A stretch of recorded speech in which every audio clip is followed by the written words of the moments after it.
Hi there, Dom here from cyclingspains.com. In this edition of Cycling In, we're going to be taking a look at Granada. Granada is both the city and the province in the south of Spain that became the last refuge of the Moors before they were overrun by Christians.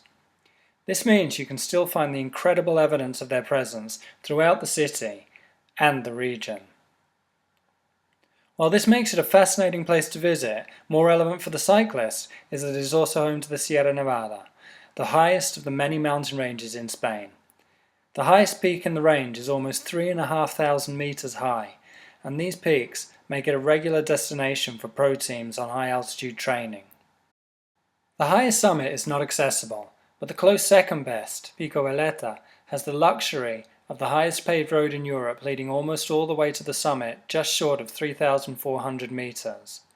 This climb deserves a video on its own, but safe to say, whichever of the routes you take to the summit is going to be incessant, grueling, and featuring punishing gradients, particularly on the lower slopes. Unfortunately, the paved road doesn't quite reach the summit, as the surface deteriorates steadily above 2,900 meters, but you can reach around 3,200 meters before you've reached the limits of a road bike.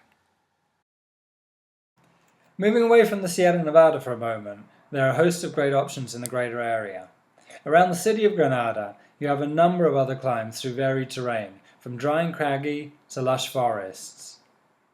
Further to the west of the city are rolling lands that are largely dry and dotted with pretty white fortified villages between craggy hills, occasional woodlands, and spectacular reservoirs.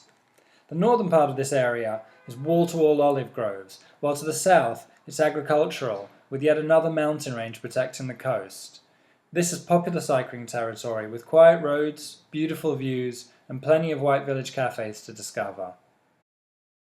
Directly south of the city of Granada, you have some magnificent descents to the coast, including the road of the old goat herders trail, with expansive views over inland mountain ranges and the sea. And this incredible place is the Alpujarras.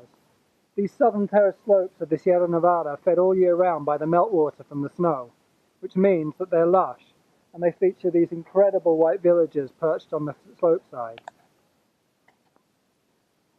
The climb to Veleta may be the headline act of the Sierra Nevada, but we recommend these southern slopes and the adjacent Sierra de Luja as one for everyone's bucket list.